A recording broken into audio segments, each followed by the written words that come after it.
Hola, buenos días. Mi nombre es Mariana Varela Amaro y voy a hablar sobre la evidencia 3, análisis epidemiológico de los problemas de salud en la población. En este caso se nos fue asignada una enfermedad, pero como a mí se me dio el tema de prevención a las infecciones asociadas a la atención de salud, las sillas o infecciones nosocomiales, mi tema fue libre. El tema que escogí fue faringoamigdalitis estreptocócica, que es una infección bacteriana en la faringe y las amígdalas palatinas que causa odinofagia, fiebre, malestar general y linfadenopatía cervical. La escarlatina es una complicación de esta enfermedad en donde se presenta un exantema eritematoso difuso en todo el cuerpo y además en la lengua tiene un aspecto muy característico ya que esta presenta varios cambios, donde al inicio esta va a estar cubierta por un exudado, la cual se puede confundir por cándida y después se va a descamar y obtendrá un aspecto afrangüesado, estos puntitos rojos que vemos aquí. El agente causal de esta enfermedad es una bacteria, un coco beta hemolítico del grupo A. Ahora sí, hablando de su epidemiología, estas suelen ser más frecuentes en otoño e invierno y la mayoría son de origen viral en los adultos, pero en los niños suelen ser de origen bacteriano y en especial de este agente que es Streptococcus pyogenes, causa del 20 al 30% de los casos en niños. Hablando de incidencia de datos más específicos, que la incidencia son todos los casos nuevos que se presentan en el 2023, hablando en esta diapositiva, hubo 197 casos nuevos de personas por cada 100.000 habitantes y el grupo que se vio más afectado por esta enfermedad fueron aquellos menores de un año y aquellos que casi no se vieron afectados fueron los mayores de 65 años. Hablando ahora de cifras un poco más actuales, tenemos el boletín epidemiológico de la semana 46, en donde tenemos que Tamaulipas es el estado con más casos, en donde en el 2023 tuvo 28.870 y en el 2024 tuvo 37.700 y los estados con menos casos reportados fue Durango y Nayarit con 3 casos en el 2024 y ningún caso en el 2023. Para esto, cabe mencionar que el no haber casos reportados no siempre significa que no hubo casos en pacientes, simplemente puede que no se hayan reportado como es debido o que no se haya hecho una confirmación de la gente como tal, y sin estas pruebas confirmatorias, pues no se puede decir que hubo este caso, aunque haya tenido los síntomas, ¿verdad?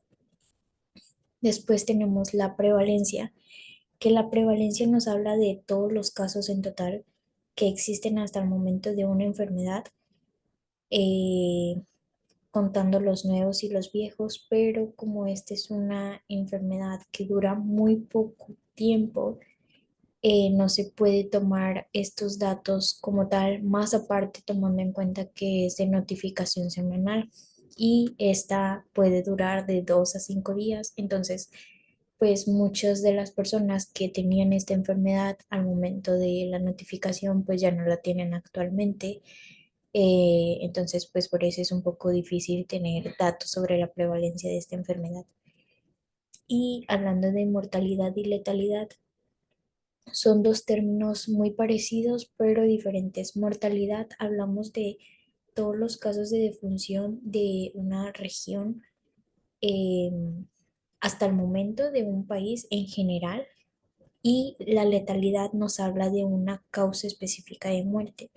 como en este caso hablaríamos de datos de letalidad por una faringitis, eh, esa sería la enfermedad.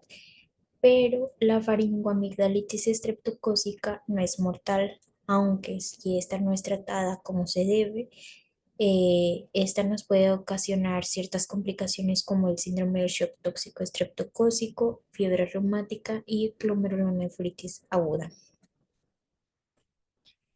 En el caso de la glomerulonefritis postestreptocócica, esta es una enfermedad renal inflamatoria que se produce después de una infección por estreptococos en la garganta o en la piel.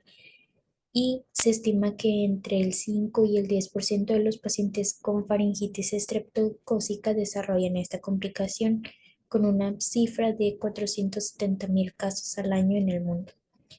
Y por el contrario, tenemos a la fiebre reumática, que esta es una complicación solo de infecciones en la faringitis, y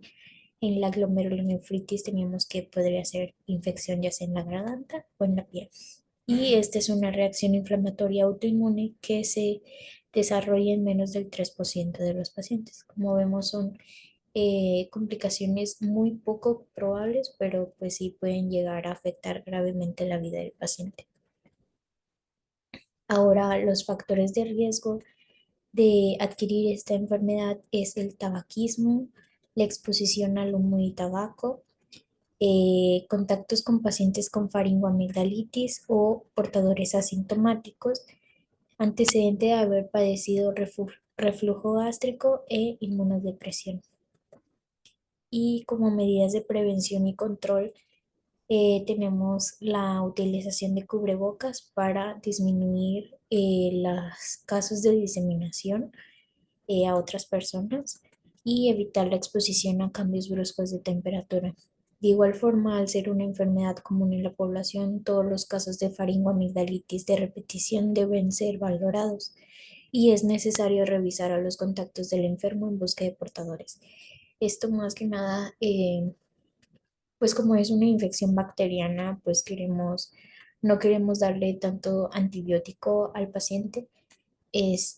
porque luego pues se crea resistencia y va a ser un poco más complicado tratarla, y pues disminuir así la diseminación de esta enfermedad. Y esta, como lo mencioné anteriormente, es una enfermedad de notificación semanal. Después tenemos el algoritmo para cómo se diagnostica y se trata esta enfermedad, que primero tenemos que ver si es una etiología viral o bacteriana. Ya una vez que descartemos que sea viral, que usualmente suelen presentarse en los adultos, y la bacteriana en los niños, tenemos que el paciente puede presentar odinofagia, fiebre, adenopatía cervical, exudado purulento y casi nunca presentan tos. Esta se trata con antibióticos, penicilina y eritromicina, y en caso de que haya mejoría, el paciente es dado de alta. Y si se recurre, se da un tratamiento de erradicación, y ya si mejora, pues igual se da de alta. En caso de que no mejore, se solicita un cultivo faríngeo, factor reumatoide, proteína C reactiva, volumen de sedimentación globular y antiestreptolicinas, y se envía a un segundo nivel de atención médica. En caso de que no haya mejoría, ya sea por una mala respuesta al tratamiento, ya sea porque no se tomó el tratamiento adecuadamente, no cumplió con los días establecidos o porque exista resistencia, de igual forma se van a mandar a hacer todos estos estudios y posteriormente se va a enviar a un segundo nivel de atención. Y por último, las complicaciones que pueden presentarse pueden ser, como ya mencioné anteriormente, estridor, disnea, cianosis, disfagia, cialorrea, fiebre reumática y glomerulonefritis. Y de igual forma es enviado a un segundo nivel de atención. Los 5 artículos que yo escogí hablando de medidas de prevención, factores de riesgo y control de esta enfermedad, tenemos al primero, que es sobre la actualización del documento del consenso sobre el diagnóstico y tratamiento de faringoamigdalitis aguda. Nos habla de una revista española de pediatría, en donde pues nos da este listado, ¿no?, de factores de riesgo. También nos habla de ciertos síntomas que pueden presentar los pacientes muy específicos para hacer un mejor diagnóstico. y de esta manera no dar antibiótico indiscriminadamente a los pacientes. Y de igual forma ahí piden estudios de laboratorio para confirmar por medio de un cultivo, y ya una vez que ya tengamos confirmado a la gente se la daría como tratamiento penicilina, y en caso de que el paciente sea alérgico a esta, como repuesto se podría poner amoxicilina. En el otro caso, el otro artículo nos habla casi de lo mismo, de ciertos determinantes o factores que puede presentar el paciente que nos pueden ayudar a llegar a un mejor diagnóstico, pero nos habla de un problema que tiene México, en donde 80 o 90%, según las cifras de ese artículo, ¿verdad? 80 o 90% de la población con infecciones respiratorias se les da antibiótico, y esto está causando resistencia. Entonces hacen un poco más difícil tratar estas enfermedades. Y pues igual nos dice de usar de ciertos estudios de laboratorio para llegar a un mejor diagnóstico. Y pues esto también nos habla sobre el control de las enfermedades, porque el usar antibióticos indiscriminadamente, pues como lo mencioné anteriormente, hace resistencia y hace que estas enfermedades sean más difíciles de tratar o que se presenten complicaciones de forma más frecuente. Después tenemos este artículo donde nos habla de la utilidad de las escalas Centor y McIsaac, que aunque ya existan estudios de laboratorio para diagnosticarlos, quieren usar estas escalas para valorar la clínica que presentan los pacientes. En este caso fue enfocado a los niños, y estas escalas como tal nos ayudaban a descartar la presencia de una enfermedad, pero como tal no confirmaban la infección. Entonces, igual solo era una revisión de artículos, no fue como tal experimental, pero sí nos dice que tenemos que buscar otros tipos de métodos de diagnóstico para esto. Y por otra parte, tenemos otro artículo en el que ese sí fue de casos y controles de pacientes que ellos vieron, y nos hablaban que los factores de riesgos asociados a esto fue un bajo peso, una baja talla, vivir en una zona rural, estar inmunizados, más bien no estar inmunizados o no tener un buen esquema de vacunación, estar desnutridos, tener muchas infecciones respiratorias y más que nada un bajo ingreso familiar, que pues por eso no pueden tener una buena atención médica y por lo tanto no se trata adecuadamente, y pues hace un poco más difícil esta enfermedad o que evolucione peor. Y por último tenemos la morbilidad de faringitis aguda estreptocócica en el dispensario del Seguro Social Campesino Limpe Grande, que esto se encuentra en el Ecuador, que fue recabado los datos durante el mes de enero y julio del 2019, pero el artículo fue publicado en diciembre del 2020, y nos hablaba igual de todos los factores de riesgo que presentaban los pacientes para llegar como una estadística y tener como eh, en cuenta que era todo lo común para identificar esa población de riesgo y prevenirla, darle educación al paciente, eh, ¿qué más?